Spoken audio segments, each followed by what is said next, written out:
Assalamualaikum warahmatullahi wabarakatuh. Alhamdulillahirrabbilalamin. Wassalatu wassalamu ala asyrafil anbiya wal mursalin wa ala alihi washabihi ajmain, amma ba'du. Pertama-tama, marilah kita panjatkan puji syukur kita kehadirat Allah Subhanahu wa taala yang telah melimpahkan nikmat dan karunia kepada kita, dan salawat serta salam yang kita haturkan kepada junjungan kita, yakni Nabi Muhammad SAW, yang kita tunggu syafaatnya di yaumul akhir nanti. Amin amin ya rabbal alamin. Baiklah, perkenalkan, nama saya Nasyila Kadraya Fani, BP 2010553016, kelas M2. Pada kesempatan kali ini, izinkan saya untuk menjelaskan sedikit materi matematika ekonomi yang berjudul tentang diferensiasi parsial. Ini videonya. Baik, saya akan menjelaskan tentang diferensiasi parsial. Mungkin hanya singkat saja karena kita mengingat durasinya. Nah, lanjut. Sebuah konstanta kita melakukan turunan, maka nilainya itu 0. Nah, seandainya belum bertemu dengan konstanta, maka penurunannya dianggap dengan 0. Nomor 2, tapi kalau seandainya konstanta itu dia bertemu dengan satu persamaan, maka angka itu tetap ditulis. Nih, tetap ditulis. Seandainya ada satu persamaan dx, maka B-nya tetap ditulis. Nah, nomor 3, seandainya dia melekat di sana B, akar B ini, maka B-nya letaknya di depan, maka nilainya itu B-1 jadinya. Nah, nomor 4 ini adalah aturan lain. Seandainya model natural turunan dari logaritma natural itu adalah 1/x. Lanjut, nomor 5, ini seandainya kita punya satu persamaan AX per X, maka A ini kita turunkan akan menjadi AX. Nomor 6. Nah, kalau kamu ketemu dengan penjumlahan, ini kan penjumlahan ya, maka akan tetap ditulis. Turunkan F-nya terhadap X, terus turunkan G-nya terhadap X. Nah, tulis di sini. Tanda tetap ditulis dalam penjumlahan. Tanda itu tetap ditulis dalam penjumlahan. Kalau dalam perkalian, kalian harus ingat rumusnya. F aksen ditambah F aksen F, dan ada juga jalan persamaan seperti ini. Tetapi maknanya sama saja, tidak jauh beda. Nah, nomor 8, ini aturan bagi, maka rumusnya adalah F aksen X dikali Gx. Kalau seandainya memakai F aksen Gx kurang Fx kali G aksen X dibagi Gx pangkat 2, di mana nilai G-nya itu tidak sama dengan 0. Nih, ketentuannya Gx tidak sama dengan 0. Nah, lanjut. Ini aturan mata rantai nomor 9. Seandainya kita punya persamaan dy per dz, maka kita bisa manipulasi sedikit dengan menambah notasi baru. dx, maka dy per dx dikali dengan dx per dz. Ini adalah rumus rantai. Nah, ini contoh. aturan rantai yang bisa diaplikasikan pada bentuk diferensial aturan rantai mudah ini juga bertemu dengan soal-soal seperti ini. Nah, ini contoh logaritma juga bisa digunakan dengan rumus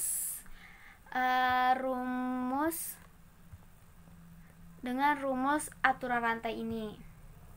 Nih. Nah, ini kita bahas tentang aturan yang parsial dari turunan parsial. Dalam model ekonomi, kalau biasanya kita sebut seperti itu. Ekonomi suka melakukan permodalan.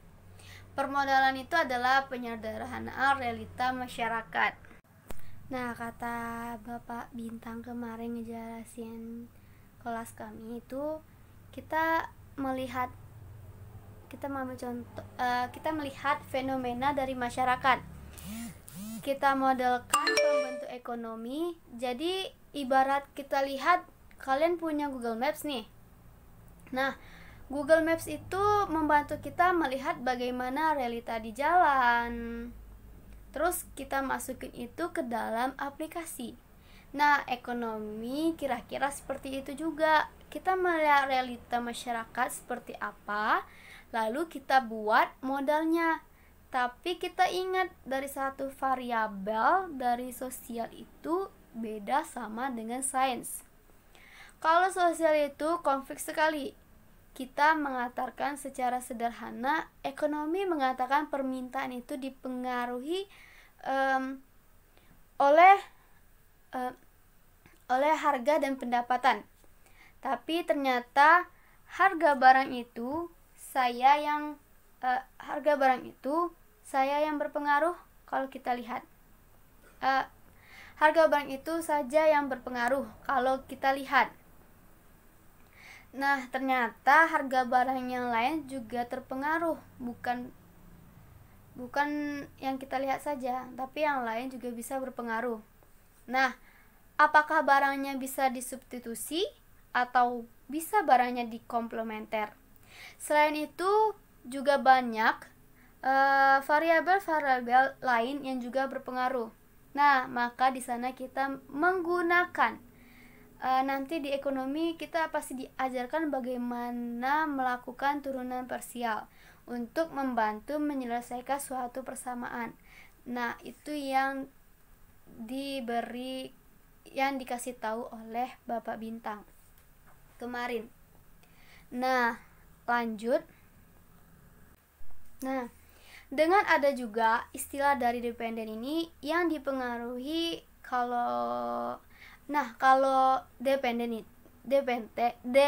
itu yang dipengaruhi. Kalau independen itu bisa mempengaruhi. Nah, kita lihat bahwa si Y ini kita asumsikan yang dipengaruhi itu bisa dipengaruh oleh banyak sekali. Kita notasikanlah dengan X1, X2, dan terakhir Xn seterusnya. Jadi kita mengatakan dengan satu fungsi Y itu adalah fungsi dari X1, X2 sampai Xn. Artinya adalah Y ini adalah dipengaruhi oleh langkah. Kalau kita berbicara tentang input dan di sini tentang output, maka hasilnya barang yang dihasilkan berpengaruh adalah banyak input yang digunakan. Kalau kita bicarakan tentang konsumsi, maka kekuasaan yang diajarkan dalam konsumsi. Nah, kekuasaan dari suatu konsumsi ini, barang itu dipengaruhi. Beberapa banyak kita input konsumsi barang X1, X2, dan seterusnya. Nah, kita lanjut. Terus bagaimana dengan aplikasi parsial derivatif? Kalau kita lihat, asumsikan bentuknya itu dy per dx1, turunannya y terhadap x1, atau menulis dengan do f. Ini adalah do F ini adalah suatu fungsi Y dipengaruhi oleh do X1, atau F X1 nya itu diletak di bawah, dan atau juga F1. Nah, itu hanya penulisan saja, tidak perlu kita membingungkan. Soalnya di dalam buku masing-masing itu berbeda. Jadi kita tidak perlu bingung dengan hal penulisan seperti ini. Nah, ini memahami partial derivatif adalah kalian mengonsumsikan variabel lain itu tetap.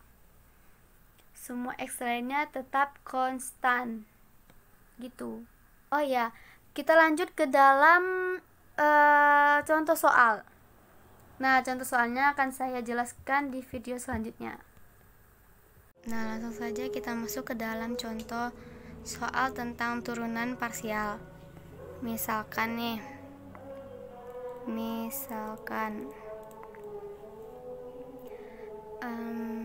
Z sama dengan F X Y sama dengan X pangkat 2 tambah 3 X Y kurang Y pangkat 2. Nah, ini kan turunan dua variabel. Nah, ini kan tentang dua variabel. Nah, itu namanya turunan parsial. Ini namanya turunan parsial.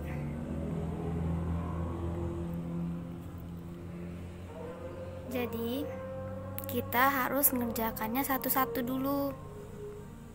Nah, turunan X dan Y ini namanya parsial X dan parsial Y. Turunan parsialnya itu ada dua kan, X dan Y ini. Nah, jadi dia ada dz, dx, dan dz per dy. Ini disebut dengan turunan parsial.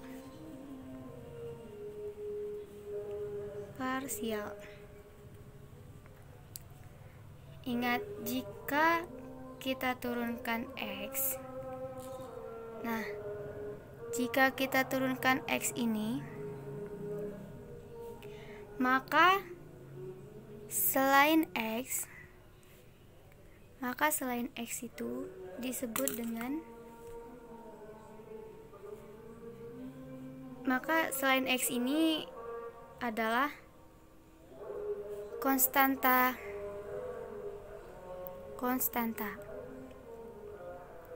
Jadi kalau konstanta ini diturunkan, maka nilainya itu 0. Kalau kita turunkan ini, maka nilainya 0.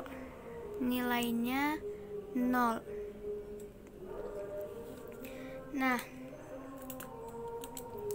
jika si Y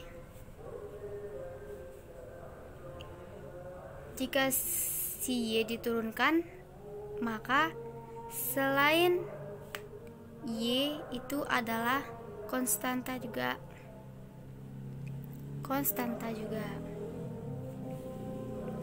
Nah, kan contoh soalnya ini kan, yang ini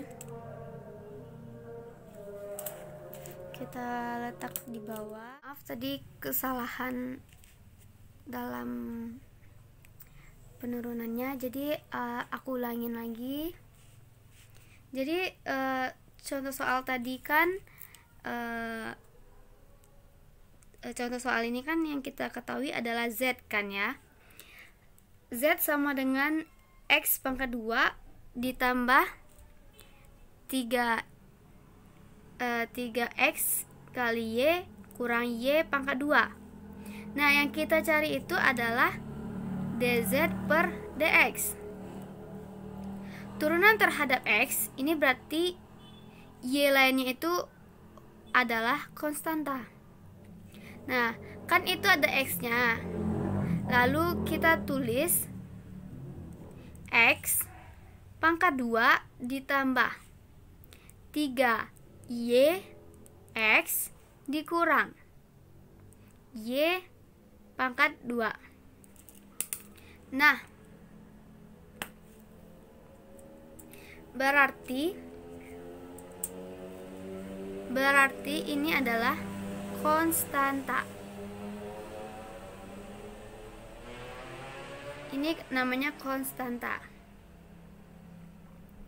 Jadi kalau kita turunkan, ini kita turunkan ya. Kita turunkan dz per dx sama dengan 2x ditambah 3y. Ini kenapa bisa jadi 2? Ini karena 2-nya kita turunkan, kita pindahkan ke depan, makanya jadi 2x tambah 3y. Nah, di antara min y pangkat 2 itu x-nya adalah konstanta kan. Nah, turunannya adalah 0. Maka turunannya adalah 0. Maka sini 0. Dan 0 ini kita tidak tulis.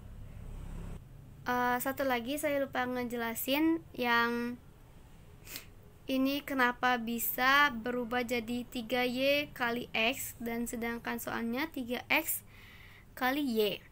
Nah, itu 3y kali x adalah 3y, karena y itu merupakan konvensiasi dari x. Makanya kita tulis 3y. Nah, itulah yang kita cari tentang dz dan dx. Sekarang soal yang sama, kita cari tentang dz per dy-nya. Soalnya masih yang sama. Z sama dengan x pangkat 2 ditambah 3xy kurang y pangkat 2. Kalau kita diminta dz per dy, kalau tidak ada y-nya, berarti itu konstanta. Ada tidak y-nya? Kalau tidak ada, ya berarti itu namanya konstanta. Maka turunannya itu 0. Nah, yang ada y-nya berarti itu konvensiasi turunan dari 3x. 3x turunan dari y pangkat 2 adalah 2y. Jadi ini disebut dengan parsial. Seperti ini jawabannya. dz per dy sama dengan 3x dikurang 2y. Nah, ini makanya saya sebut tadi turunannya 3x, turunan dari y pangkat 2 adalah 2y. Jadi ini disebut dengan parsial. Nah, ini jawabannya. Demikian penjelasan saya pada materi diferensiasi sosial ini. Maaf jika ada salah kata, baik dalam penyampaian ataupun perkataan. Dan juga saya belum profesional di dalam bidang ini, sebab saya masih mempelajarinya. Akhirul kalam, wassalamualaikum warahmatullahi wabarakatuh.